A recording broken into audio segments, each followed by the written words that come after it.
आपका भी IAS officer बनने का सपना है? क्या आप भी चाहते हैं कि आप आईएएस ऑफिसर की तरह अपने देश की सेवा करें? So hello guys, welcome back to my channel. आज का ये वीडियो आपके लिए बहुत यूज़फुल होने वाला है, क्योंकि इस वीडियो में मैं आपको आईएएस एग्ज़ाम की सारी स्टेजेस एक्सप्लेन करूँगी कि फॉर्म भरते वक्त आपको क्या क्या डॉक्यूमेंट्स रिक्वायर्ड होंगे, क्या आपका प्री काउंट किया जाएगा अगर आपने एग्ज़ाम अटेंड नहीं किया, और मेंस एग्ज़ाम में क्या होता है, इंटरव्यू में क्या होता है, ये सब मैं आपको एक्सप्लेन करने वाली हूँ। So watch the full video. Okay, moving forward.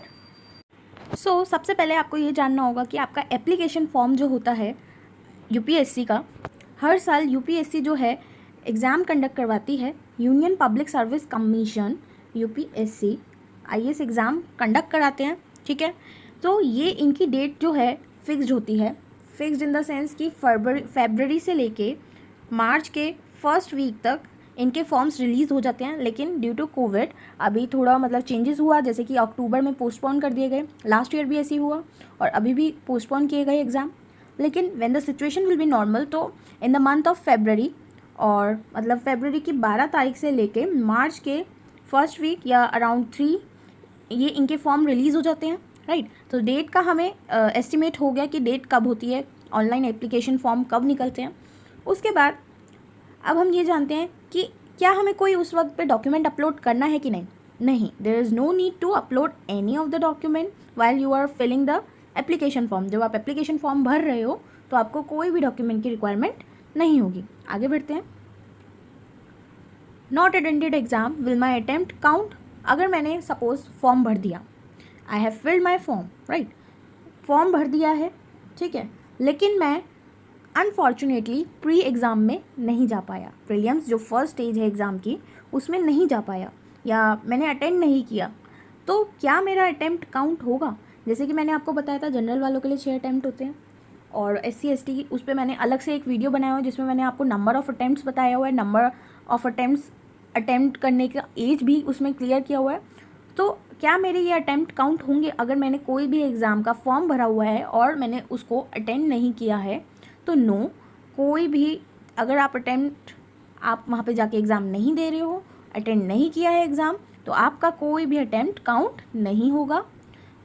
If you remain absent in both of the papers of prelims then your attempt is not counted.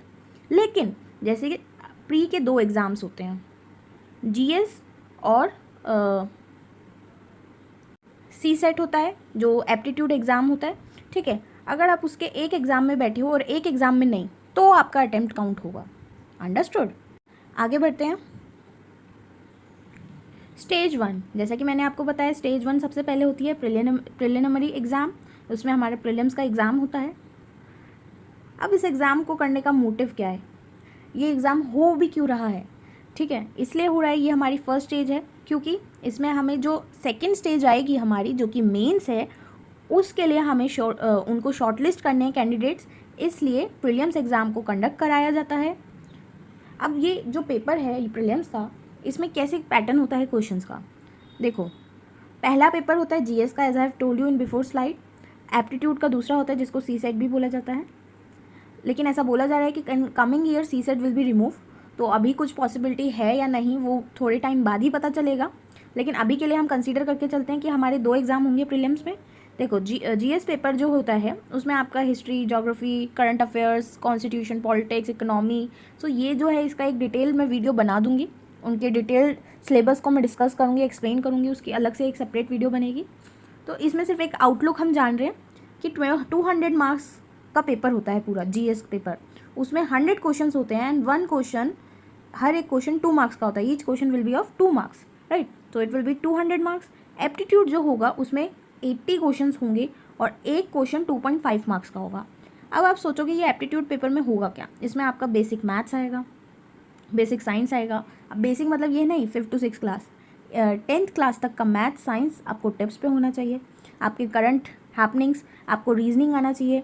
इसकी अलग से बुक्स भी आती है, इसकी बुक लिस्ट पे भी मैं एक सेपरेट वीडियो बनाऊंगी, so do not worry for that, right. So 80 question और एक क्वेश्चन 2.5 मार्क्स का। अब लेकिन इसमें हमें मिनिमम परसेंटेज रिक्वायर्ड है। It is only a qualifying exam. इसमें हमें सिर्फ क्वालिफाई करना है ताकि हम नेक्स्ट स्टेज के लिए जा सकें, नेक्स्ट स्टेज के लिए हम सिलेक्ट हो सकें। तो 33% इज़ ओनली रिक्वायर्ड। आपको खाली 33% मार्क्स ही लाने हैं सी सेट के एग्ज़ाम में, यानी कि एप्टीट्यूड एग्ज़ाम में, राइट। तो ये सिर्फ एक क्वालिफाइंग एग्ज़ाम है, तो डरने की कोई बात नहीं है। आगे बढ़ते हैं। अब देख लेते हैं रिज़ल्ट कब तक आ जाता है, कितने दिनों तक आ जाता है प्रीलिम्स का। सो अभी तक तो ऐसा हो रहा था कि 2016 में दे टुक 40 डेज़ में उन्होंने रिज़ल्ट बाहर निकाल दिया। 2017 में 39 डेज़ बिफोर 1 डे। उसके बाद 2018 और 2019 दोनों का सेम ही रहा था, with in 45 days they release out the results for the prelims exam. उसके बाद 2020 में देखो एग्ज़ाम जो है पोस्टपोन हो गया था ड्यू टू कोविड, राइट, अक्टूबर में हो गया था। तो उन्होंने 19 डेज़ में रिज़ल्ट निकाल दिया था। Only just in 19 days they took out the result. अब लेट्स सी 2021 में क्या होता है। सो ये सब बताने का मेरा क्या मोटिव है, ये सब मैं इसलिए बता रही हूँ ताकि आपको ये एस्टिमेट हो जाए कि आपका रिजल्ट जो है कितने दिन में आ जाता है, ताकि आप खाली ना बैठो। अपना 5 to 4 डेज़, अपने 5 to 6 डेज़ अपना रेस्ट लिया, फिर आप अपने स्टडीज़ पे फिर से आ जाओ, ताकि आप सेकेंड स्टेज के लिए प्रिपरेशन स्टार्ट रखो, कंटिन्यू रखो। अंडरस्टूड? हमें खाली नहीं बैठना है, हमें ये नहीं सोचना है जब हमारा रिजल्ट आएगा हम तब हम प्रिपरेशन स्टार्ट करेंगे। नो, हमको पहले से ही अपनी कंटिन्यू रखनी है सारी तैयारी। अब आफ्टर प्रीलिम्स, अब प्रीलिम्स हम सेलेक्ट हो गए, शॉर्ट लिस्ट हो गए भगवान की कृपा से। अब आगे क्या करना है हमको? अब आगे हमें डॉक्यूमेंट सारे चाहिए होंगे। अभी मैं बताती हूँ कौन कौन से डॉक्यूमेंट। पहले इससे पहले जानो डैफ क्या होता है। डैफ माने आपका रिज्यूम, आपका बायोडेटा, जिसके बेसिस पे आप सिलेक्ट हो गए। ये याद रखना, डैफ is most important thing. Most of the question in the interview, ज़्यादा से ज़्यादा क्वेश्चन जो इंटरव्यू में पूछे जाते हैं, जो कि हमारी थर्ड स्टेज अभी आएगी, वो डैफ से होते हैं। तो डैफ हमें प्रॉपर्ली भरना पड़ेगा। उसमें हमें जो भी हम माइन्यूट डिटेल फिल कर रहे हैं उसके बारे में बहुत नॉलेज होना चाहिए। मतलब आपका उसका बैकग्राउंड पता होना चाहिए, उसके बारे में सब कुछ पता होना चाहिए। They can ask you anything from your डैफ। डैफ में से कुछ भी पूछ सकते हैं, तो सोच समझ के उसको फिल करना। ये नहीं है कि रोडीज़ का ऑडिशन चल रहा है और भर दिया लोग जजेस को इम्प्रेस करने के लिए। नहीं, ऐसा नहीं। जो आपकी ओरिजिनलिटी है, जो आपका ओरिजिनल पर्सनैलिटी है, जो आप रियलिटी में हो, वो ही सिर्फ उसमें लिखना। जो आपके पास है रियल में, वही उसमें लिखना, राइट। उसके बाद आगे बढ़ते हैं। डैफ मैंने आपको बता दिया, रेज्यूम होता है, आपका बायोडेटा होता है। डॉक्यूमेंट्स क्या क्या चाहिए होते हैं? डॉक्यूमेंट्स, एक तो अगर आप कोई रिजर्व कैटेगरी से हो तो आपको SC ST या जो भी आपकी कैटेगरी है, OBC PH EWS, इन सब का आपको एक सर्टिफिकेट वहाँ पे सबमिट करना रहेगा, स्कैन कॉपी, ठीक है। उसके बाद आपके एजुकेशनल सर्टिफिकेट जो हैं 10th 12th और जो आपकी कॉलेज का डिटेल होगा रिज़ल्ट का, ठीक है, वो सब कॉपीज़ आपको फिल करना होगा, वहाँ पे स्कैन करना होगा और अपलोड करना होगा, राइट। सो अगर आप लास्ट सेमेस्टर में भी हो और आपको मार्कशीट मिलने वाली है इस टाइम तक, मतलब जब मेंस के लिए आपको फॉर्म भरना है दोबारा, तो तब तक अगर आपकी मिल जाती है मार्कशीट तो आप अप्लाई कर सकते हो फॉर द एग्ज़ाम, राइट। आगे बढ़ते हैं। सेकेंड स्टेज जो होगी मेंस एग्ज़ाम। मेंस एग्ज़ाम में कोई MCQ नहीं आते हैं भाई साहब। तो अब इसमें हमारी असली मेहनत शुरू होगी। असली जो एग्ज़ाम है वो ये होगा जिसमें हमें अपना पूरा अपना 100 to 100% देना है, ठीक है। तो डिस्क्रिप्टिव एग्ज़ाम मतलब कि इसमें नो MCQ, इसमें हमारे को अच्छे से लिखना है, अच्छे से हमें इसमें आंसर राइटिंग करनी है। उस पर मैं एक डिटेल वीडियो बनाऊंगी। मेंस के पैटर्न कैसे होते हैं, कितने मार्क्स का पेपर आता है, कौन से सब्जेक्ट्स के एग्ज़ाम होते हैं, उसका सिलेबस मैं डिस्कस करूँगी। I will make a separate video on that, ठीक है। अब मेंस का एग्ज़ाम कितने दिन में आ जाता है? 70 डेज़ में आ जाता है।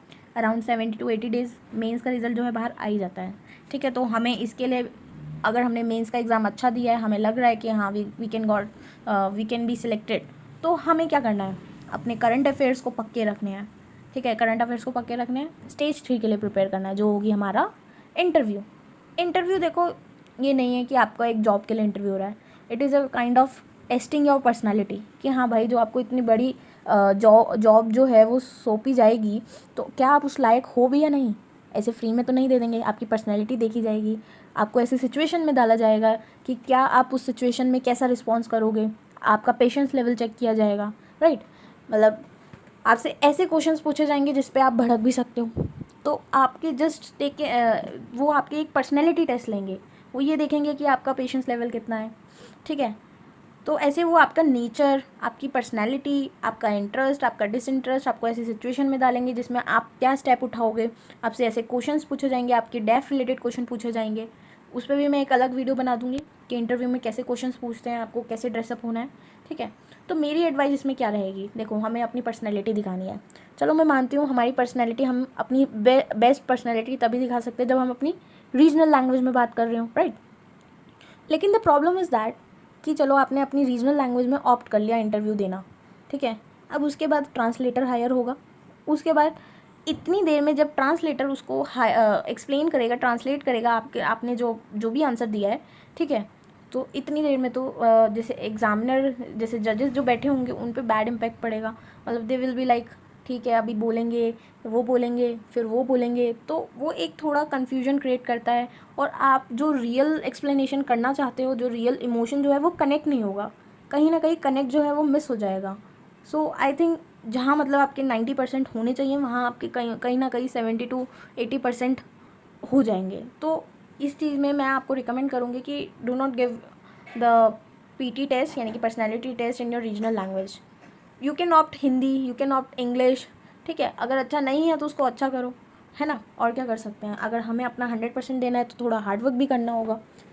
सो आज की इस वीडियो में मैंने आपको ये बताया, एक समरी अप कर देती हूँ कि सबसे पहले ऑनलाइन एग्ज़ाम फॉर्म भरा जाएगा, उसमें हमें कोई डॉक्यूमेंट अपलोड नहीं करना है।